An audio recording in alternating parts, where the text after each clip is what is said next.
Hey everybody, it's R.A.N.T here for episode 12. I have a guest today, John Allen, Providence College alumni. Hi everybody.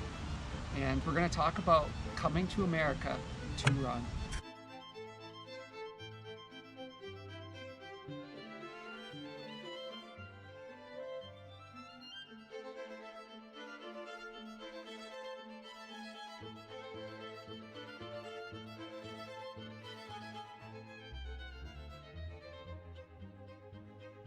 So John and I just did a couple laps around the track. This facility looks brand new. So was this here when you were running, John? No, unfortunately, Adam, it wasn't. I think it's, I could be wrong, somebody's probably going to correct me, but I think it's about 7 years old. When I was here, it was the baseball field, Hendricken Field. Yeah, unfortunately, we didn't have this, but you know, we still had one of the best track teams around, so. All right, so a couple questions, John. Sure. Why Providence College, and who discovered you and your talents? So coming from Ireland, from Limerick, actually, there's a big tradition of runners coming from our county in particular, and actually one of them, still a really good friend of mine, Michael O'Shea, was the first Irish recruit here to Providence College in 1972. I'm pretty sure it was 1972, he was class of 76. Yeah, it was one of those things where, you know, back then there was no internet.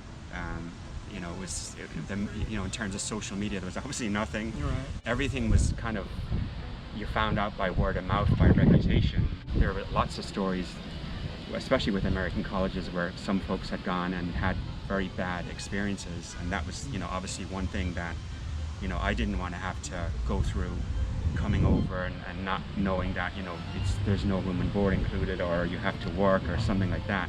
Not that I'm afraid of work, that's not what I mean. But yeah, so it was basically the reputation of PC with a long slew of folks, Irish folks and American folks that have come here over the years as runners. In terms of who, I guess, discovered my athletic talents, if you want to call it that, happens to be obviously Ray Tracy, who is still the head coach of Providence College, has done amazing things over the years for the sport, for Providence College. I believe that when I got recruited, I was actually his first Irish male recruit. I could be wrong, I'm sure somebody will correct me on that too, but I'm 99% confident that I was, so. So what was a young John like, 19-year-old John, coming over to Providence College to run? You know, it was definitely an experience, an understatement, I guess. Prior to coming to Providence College, you know, I'd been running for probably about, consistently for maybe about 2.5 years. So I was kind of late to the running game. You know, back in Ireland, I played some of our Gaelic games, like our hurling and our football, and I was pretty much useless at those games, to be honest with you. Decent soccer player, but, you know, wasn't going to go anywhere with that. And, you know, over a couple of years, I started to, you know, excel and get better and better with the running, getting to like national level, and very, very dedicated to the sport. It was something I loved. You know, I started training twice a day. Again, you know, there was no internet back then, so everything you were doing, you were reading, you know, in books by, you know, famous runners or authors. I did have a really good coach in Ireland with the local club. Coming to Providence, I was very excited. Like, I was like totally excited, because I'm like, again, with the reputation I had with all these famous runners, I'm like, now I'm going to become a famous runner, and it's going to be like, you know, everything's laid out, whatever the case may be. But so when you get here, and then obviously you're thrown into a whole different level of competition, because, you know, growing up in Ireland, I mean, it's a very small country, about the size of Maine in terms of square miles or whatever you want to call it. But you know, then you come over here, you're 19 or you're 18, whatever the case may be, and you're competing against guys that are like 22, 23, right.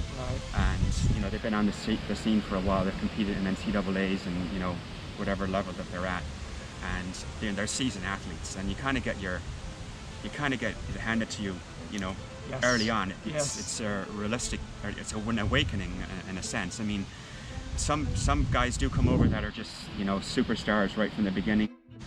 It took a good 1.5 years to get kind of into the swing of things. The running was not going well. I suffered with, you know, quite a few injuries.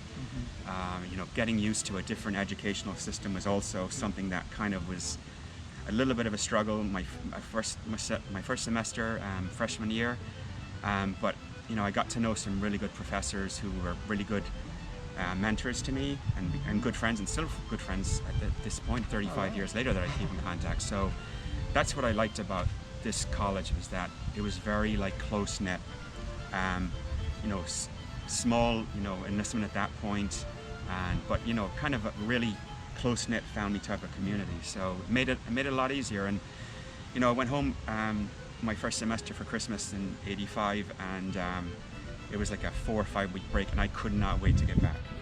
I could not wait to get back. I knew that, you know, my head was in a better place. I was training well in Ireland, and you know, I kind of knew, you know, the whole, you know, education stuff, like class schedules, I was getting the hang of. All right. And yeah, so yeah, sorry, kind of going on there, but okay. But yeah, that's it. All right. So as for the team itself, what was that environment like? Was there a leader, and did you have any mentors to help you along the way? Yeah, definitely. When I came as a freshman, I'm pretty sure we probably had about, I would say, maybe 15 guys max on the team. Pretty much all runners. We didn't really have a lot of field event participants then. We had, at that time, we would have had 2 seniors on the team, Andy Ronan, who coached here for many years with Ray as assistant coach. Michael Capper, who was from Liverpool. Andy was from Ireland as well, just let me backtrack on that. A couple other guys.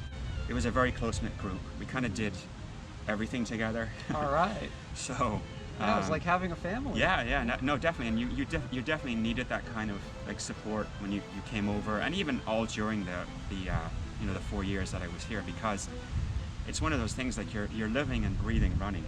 You know, I mean, besides your you know, your school and stuff like that, obviously that's very important to Ray, that, you know, everybody did really well with their education. The team pretty much was always Dean's List, and I think that was something that Ray was really proud of, that kept his guys, you know, on the straight and narrow when it came to that. So, but yeah, so it was like, yeah, we did everything together. We went to dinner together, we did breakfast together, you know, and again, you know, it was support, because you know, different times people were injured, and you know, you're kind of down, and just like they always kind of picked you up and made you feel better about the situation, letting you know, okay, you'll get back again, you'll probably be stronger than what you were before. But yeah, so can't complain at all. Just a really good bunch of lads over the years. Yeah.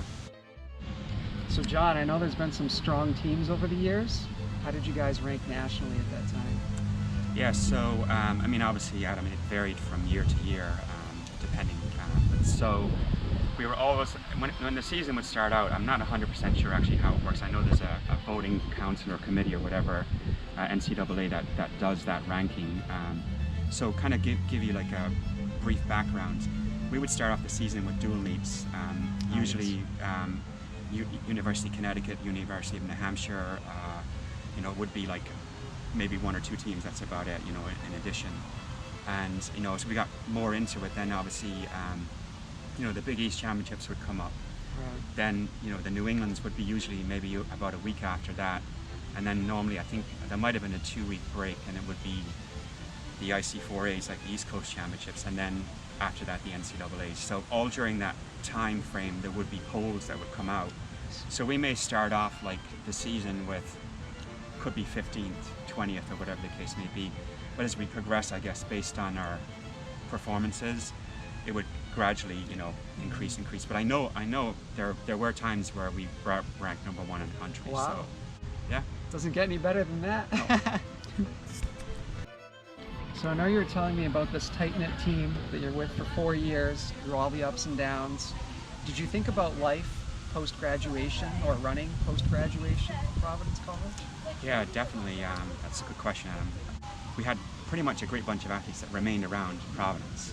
So kids that had graduated from here, from anywhere, like Brown, URI, wherever the case may be. We had a huge hub of extreme talent in this neck of the woods. There were no 5Ks really. It was all like 5-mile road races, 10-mile road races, 10Ks, stuff like that. I mean, if you weren't running like close to 30 minutes or under 30, you weren't getting anywhere in any local road race. It's kind of crazy. I've seen some of those results. I know. It's insane when you look back, you know. There was never a doubt that I was not going to run after college. I ran for some teams for a while around, and then I probably through the mid 90s I was still running pretty well. Then I started to get a lot more injuries. Then obviously I was working full time, so things change. Now I'm back. I've been back running. I'm 54 years old now, and I don't know if I would have seen myself running at this age back then, but I'm glad that I am, because it's really, really important. Like, it's extremely important for your health and your mental health as well, honestly. All right, John, so for this next section, I'm going to show you pictures of famous Irish people. Okay. And you're going to tell me, is this person a good ambassador for the country or not? First one, you know who this is? Hopefully I know all of them when they come up. So yeah, I think I know this guy, yeah. That would be Bono, also known as Paul Hewson. All right. Lead singer of U2. I think he was definitely a good ambassador for the country of Ireland. Probably the group I've seen the most ever live. Sweet. All right. He's not a runner, but do you know who this is? Yeah, I know Conor McGregor. Yeah, I know who he is. I don't know if he's a great ambassador for the country. I'll probably get killed on the way home tonight or something. I don't know. But he does make good whiskey. Proper 12. He does make a good whiskey. He does own that label, so we'll give him that. So okay. Okay. Yeah.